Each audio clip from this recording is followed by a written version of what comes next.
Hi, I'm Chrissy. Welcome to my channel. I am back. I am officially a mom. It's been almost a month now and it's been a roller coaster. It's been a bit of everything. I'm absolutely in love with my son. I'm very tired. It's a lot of things, but I'll go into that another time. Today, actually, I want to share with you my birth story. As you know from my last video, I had a C-section. It was a planned C-section because my son was breech. He turned breech at 35 weeks and then at 37 weeks we kind of planned it and he didn't turn again, so we had to go with that. When I was coming to terms with the fact that I needed a C-section, really doing a lot of research and finding out what it's like and what it's about, and sort of really understanding the procedure and what to expect really helps me. So I'm here to share my experience with you guys. Hopefully it will be of help to someone else. And on that note, quick reminder before I get into it to please subscribe to my channel and give the video a thumbs up if you find it helpful or useful or anything like that. So my C-section basically was scheduled for a Friday. And that meant that I had to go into hospital on the Thursday. Thursday was a long, boring day. In the morning it was basically a lot of doctors coming in to, kind of let you know what's going to happen and ask you some questions, put monitors and take some blood tests if I recall correctly and things like that. And yeah, otherwise I was basically just sitting there, wasting my time away. Lots of video calls with my family, lots of, just kind of listening to music. I was not really registering what was going on. I was in denial, surely. I had been for several days before. So yeah, I felt like I was in denial, and then in the evening, it kind of hit me and I got very anxious and upset, I suppose. I was obviously missing Chris and Billy as well, and I was just all sorts of emotions that evening. And anyway, so that there wasn't much to it. The big day, Friday, my goodness, a lot went on. So when you are scheduled for a C-section, when it's planned, you are probably going to go in the morning. They don't tell you what time from before. And they'll come and let you know when you're going in, maybe an hour before you do, but they won't actually know until they do. And should there be any emergency C-sections, obviously they take priority. So you have no idea what time you're going to go in. And anyway, so in the morning, first thing, super early, at about 5 in the morning, they came, nurses, midwives came and gave me an antacid, which is important for the surgery, and then for the next hour or so it was a lot of midwives coming in to run things by you. You have to sign the consent form. They do the pre-op and ask you a bunch of questions, and it's a lot of questions, a lot of forms, a lot of things, it's not actually that much, but it just feels a bit overwhelming at that point. They were going to do an ultrasound to make sure that he was breech, but just from feeling me, they could tell that he was, so they didn't need to do the ultrasound, but very often they do that in the morning as well. And then the enema, which I've decided to call the enemy, because, oh my god, I think it was one of the most horrendous things I have ever experienced in my life. Basically, the enema is like a liquid that they flush into your system to evacuate your bowels, right? So that you don't crap yourself during surgery, basically. So as if it's not already horrible enough that you've got someone injecting a liquid into your butt, basically. Then, so the nurse who had done it for me, she told me, she's like, you're going to feel the need to go straight away. You need to wait 7 minutes. I could not last 7 minutes. I think I lasted about 5, although it felt like an eternity. And then, I mean, I'm not going to go into details because it's disgusting, but I think it was one of the most horrific things I have ever experienced physically in my life. So that was not fun. And then after the enema, the enemy. After that, I had a shower and I got myself cleaned up, did my makeup, felt nice and fresh and ready to have a baby. And then shortly after, Chris arrived and he came in and we had a cuddle and a cry, and we just got to spend some time together before going in for the surgery. Several times, I think there must have been at least 3 or 4 times when either a midwife or a doctor or a nurse or the anesthetist as well, they come to just be like, listen, do you know what's going on? Shall we run everything by you? And every time I was like, yes, please, just because I really wanted to make sure that I wasn't missing anything. And I mean, you can never be too prepared, right? At about 9 o'clock, the midwives came in and they're like, okay, you're going in at about 10:30. So just to let you know, you have this time now. Here's your hospital gown. We'll come in to get you the catheter. And then they told me that I had to remove my makeup, which I was just really annoyed because I was feeling really good about myself. I had just done my makeup, full face. And anyway, so I had to remove my makeup and jewelry and all that jazz, which I knew. And then when they came to give me the catheter, that was, I mean, they say it's uncomfortable, not painful. It hurt me personally. Not like ridiculously painful, but I didn't like it. And also, I think one of the things that really got to me is that you just feel really violated. You've got someone injecting something in your bum, someone coming and touching you everywhere, then someone coming and putting something in your urethra. It's not nice having people just touching you all the time. So, and parts of you that are not usually touched by other humans, not even by yourself, actually. It's just a lot. It was a bit too much for me. And then all of a sudden, I got very, very overwhelmed. Something that's really important for me to mention, which was a major factor and a major concern with the whole C-section situation for me anyway, was the fact that I have previously had issues with anesthesia.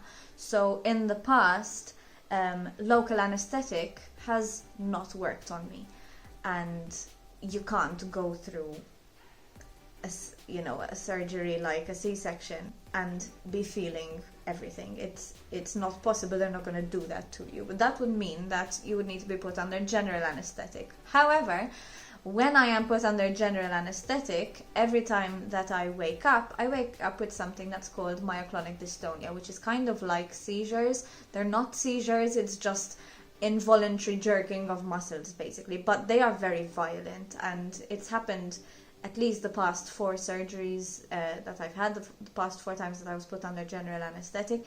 And because they are so violent, I've needed like 3 or 4 doctors holding me down. But it's my entire body that goes into this jerking thing, and that obviously is really not ideal after a major surgery, and a surgery such as a C-section, because obviously the abdominal muscles are already all ruptured, and the last thing you need is to be just contracting all over the place. So I was terrified. I didn't know what to expect. I was really, really anxious and just really scared. So that was a priority to me, to be letting everyone know and asking what the chances of it working or it not working are. I had a good chat with the anesthetist, and she kind of explained to me that the way that it works is not like regular local anesthetic, and they all put my mind at rest. They were fantastic. They all put my mind at rest, telling me that they are not going to do anything that will hurt me, and they are not going to do anything unless it's really necessary. So, the plan was, there is no plan, as in go by protocol. So obviously we were going to aim for the local anesthetic, which is actually a spinal block, similar to epidural. And anyway, so the plan was go and see what happens and play it by ear, I suppose. So I was very, very anxious about that. And obviously then, once everything started really hitting me, and I was already very upset about the catheter, after that I had a full-on meltdown. to the point where the midwives came rushing in to be like, "Are you okay? What's going on?" And I'm gonna cry now. It's still very fresh. Oof. I didn't think I'd cry so early on in the video. Anyway, so they came in and they kind of just calmed me down. They were like, listen, we're going to make sure that we take the best possible care of you, which they really did. Oh, I might need a minute. And anyway, and so for that hour, basically, until they took me in, I think I pretty much just cried for most of it. Then I calmed down after the midwives came and calmed me down. And then Chris and I just, spent the last few moments basically together before we became officially parents. I should have brought tissues. We took some photos and some videos and held hands. We cried a bit, we cuddled a lot, and tried to wrap our heads around the fact that we were about to have a baby, which is mental. Something that we actually spoke about, which I think is a very important thing when considering the difference between a natural birth and a C-section, is the fact that when you go into labor, now I've never experienced it, but everyone knows, it starts and then it progresses and then you have the baby. So you kind of get into the zone. Whereas with this, it wasn't even like I'm going to have a baby. It was more, especially because of my medical concerns, I'm about to have a surgery, like I'm about to have an operation. And so I was very scared and not at all registering the fact that we were about to have a baby. And it was way too much to wrap our heads around, and it felt very, very unreal. It didn't feel like it was happening. I was more focused on the fact that it was a surgery rather than the fact that I was about to meet the baby that I'd been holding in my tummy for 9 months. It's just bizarre how much, there's a lot going on in your head, in your body, everything. Hormones, big mess. Anyway, so around 10:15, I think they came and they wheeled me up in the bed, and I was taken into the prepping room, and Chris had to wait outside, and he got scrubbed up, and he had to wait until I was completely ready, which took like 15-20 minutes. During that time, while I was being prepped, so we went through everything again with the anesthetists and all the midwives.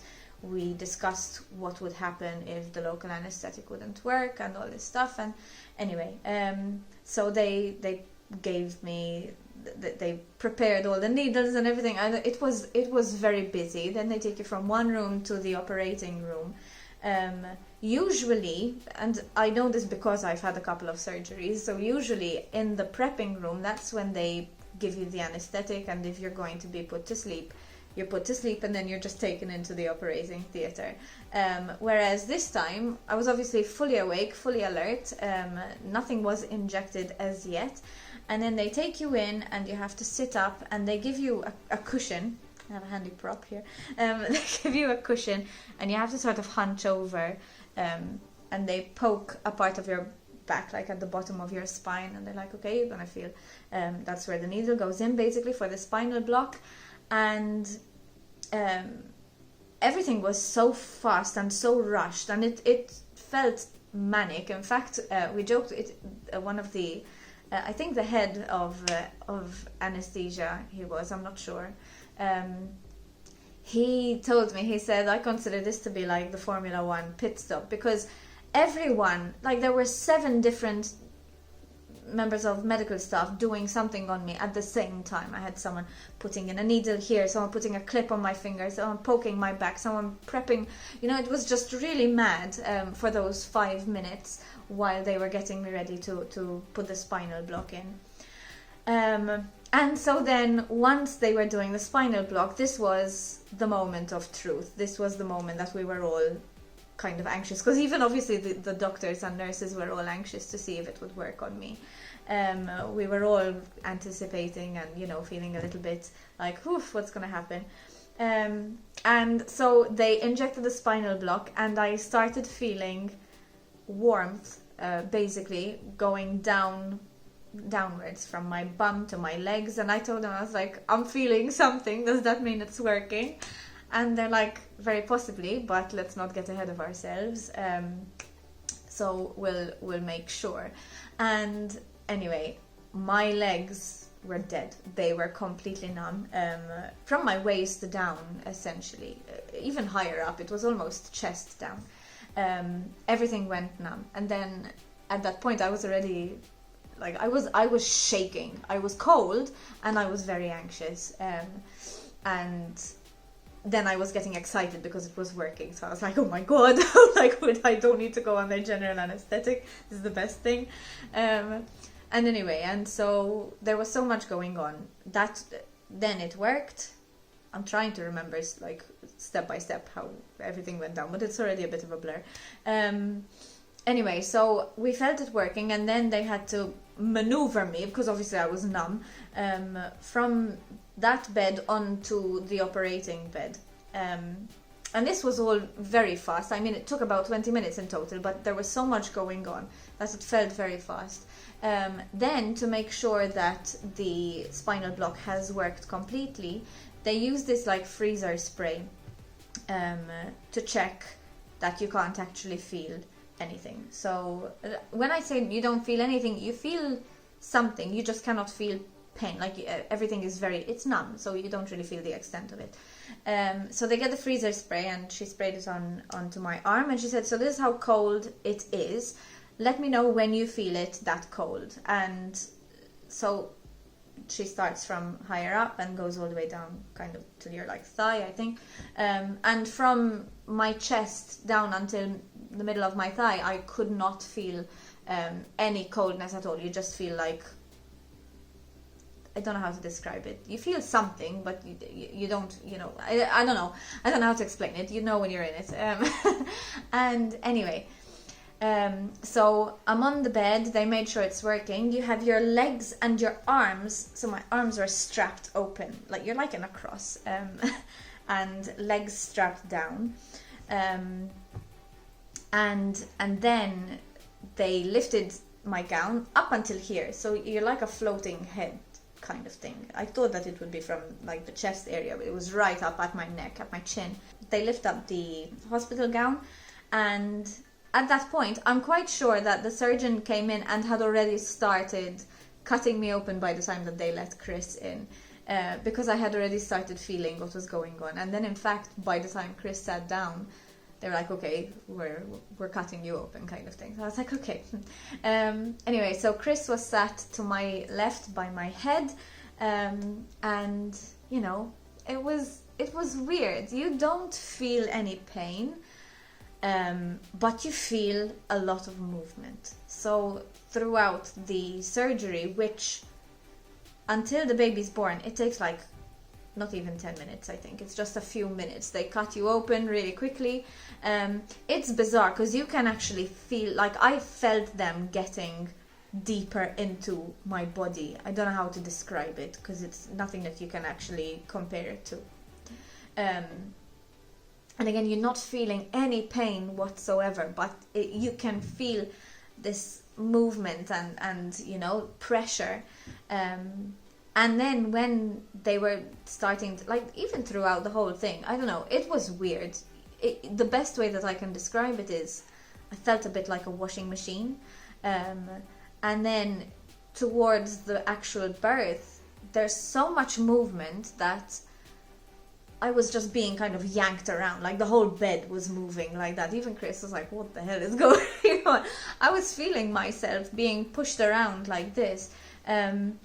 It's very intense. Throughout that part of the surgery, there were times when I was getting lightheaded.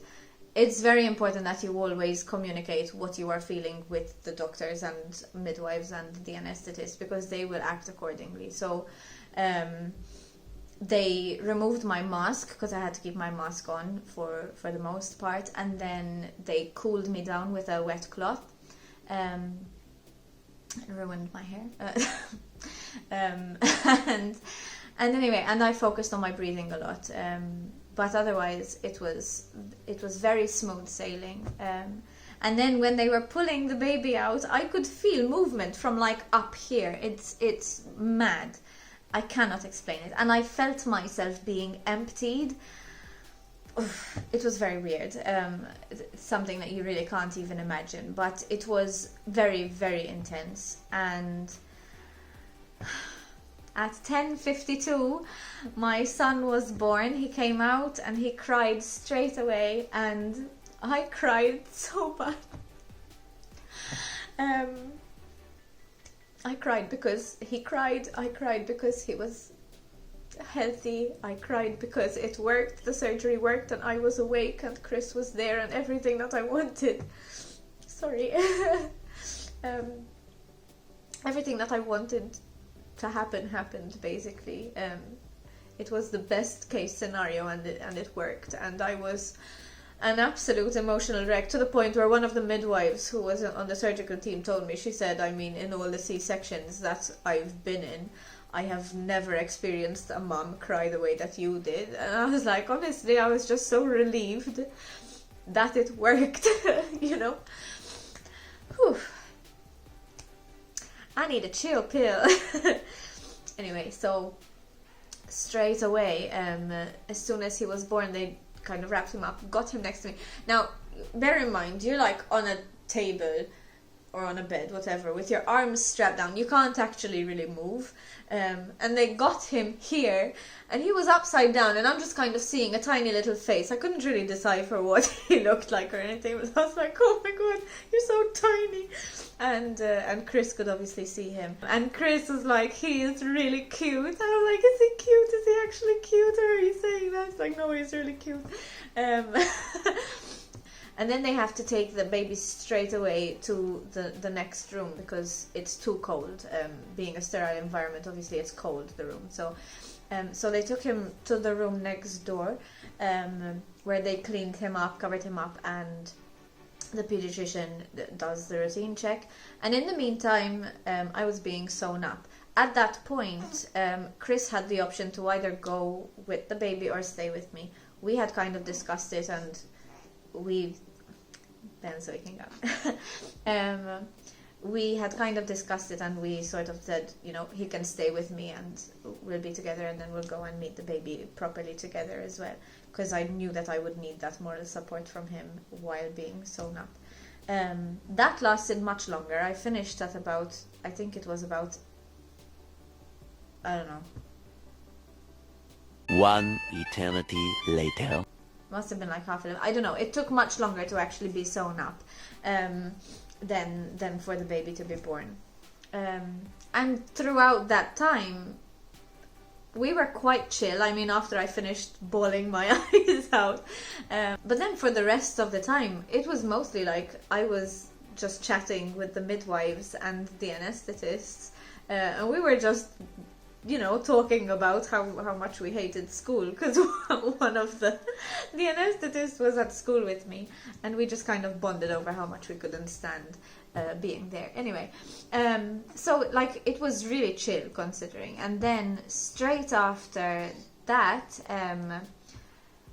so I got sewn up, and then they wheeled us in. Well, they wheeled me in, and Chris and the baby were brought into the recovery room, which you spend about an hour in, give or take.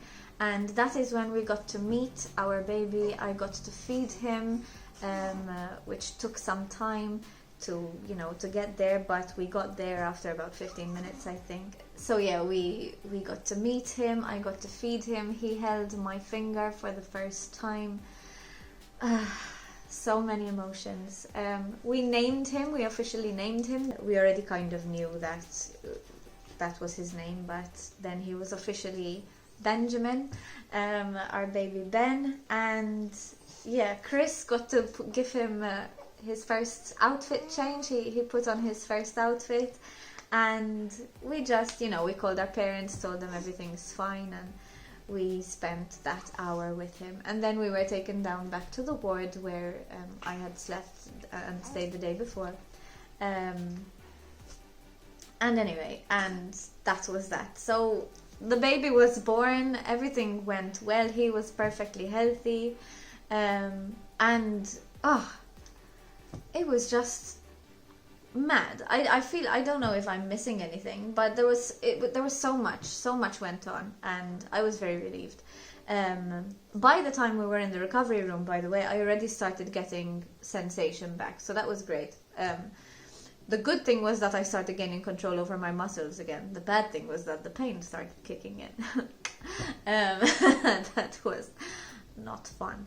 The pain is bad. I am not going to pretend as though it's fine or it's easy. The first few days especially were insanely painful. And also, I'm allergic to painkillers, so it was a bit less fun for me.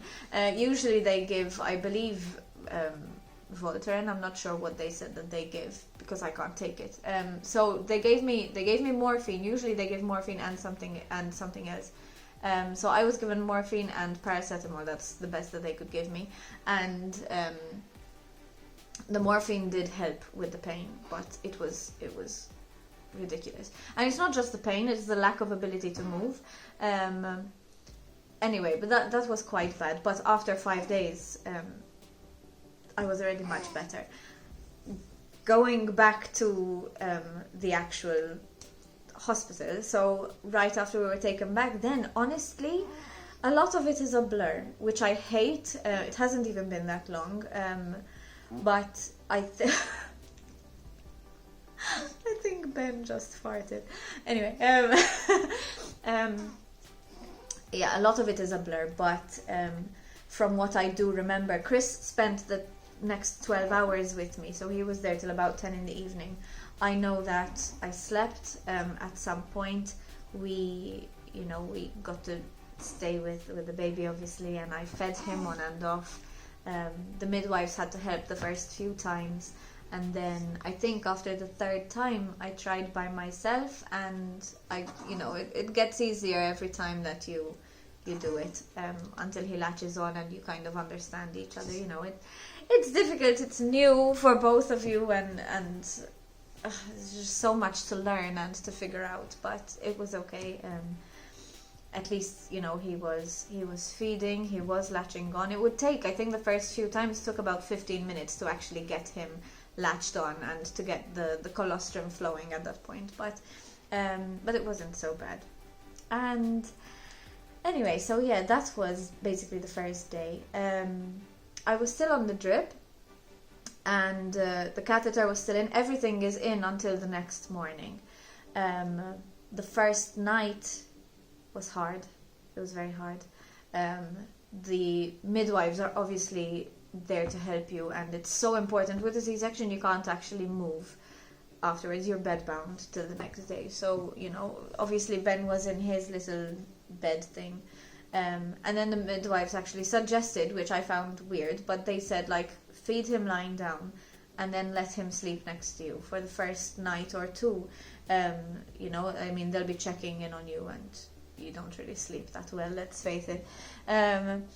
And yeah, so they said that it's safe, because I was really paranoid. I didn't want him to sleep next to me because I was terrified that I'd suffocate him or something, and they were like, listen, we're checking in, let him sleep next to you. He needs to be close to you because he's been inside you for 9 months, and also you can't really move, so you need to be next to each other. So we did that, and he was feeding regularly, everything was fine, but the pain was bad. Next morning, they came and the midwives helped me get washed and dressed. They removed the drip, they removed the catheter, thank God, and I started slowly snacking and drinking some water, and then I was able to eat, which was lovely. And then when Chris came over to visit in the morning, we got to give Ben his first bath. Well, the midwives did it, and you kind of do it with them, and change his outfit and whatnot. And yeah, just kind of, getting into the rhythm of things. Then Chris had to leave again and come back in the evening, so throughout the afternoon I tried to sleep, which is very hard. And I just spent so much time with Ben. I mean, I kept him on my chest most of the time. Hi, baby. I kept him on my chest most of the time and just sort of stayed like that. I was exhausted. I was in a lot of pain. The morphine helped, but there's so much, that it takes away. And I think that's about it. Then again, another night there. That night was easier but harder. It was easier because I could actually get up and move about, but I couldn't really get up and move about. It was so painful. I cannot describe the pain. I cannot describe the intensity of it. It's a lot. But it gets better really fast. And that's just something that I want to say. If anyone's going to have a C-section and is watching this, and the first few days you feel like you're never going to see the end of it, but after a couple of days, like every day gets easier, and then after like day 5, like I said, everything is so much better. And I'm only halfway through my recovery at the moment, and I feel great. I think from like week 2 I've already just felt so much better, and I still feel pain, obviously, but you cannot compare anything to the first week. But I will go into my recovery and everything in a separate video. This needed to be just about the birth story. So anyway, again, going back to hospital, I basically then Sunday morning, it was just, a couple of checkups with a pediatrician, midwives coming to run things by you. You have some papers that they give you, a bunch of appointments, and yeah, just lots of things. I mean, it really feels like a blur. I remember specific snippets, but I think I was just so exhausted as well that it's like my brain must not have been registering everything that was going on. But anyway, so then yes, on Sunday morning I was discharged and I could go home.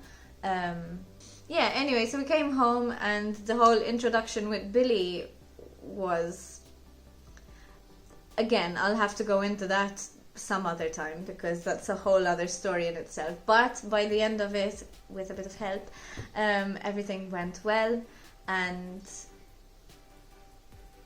yeah, everything went well. That's that's basically it. I'm just running around in circles.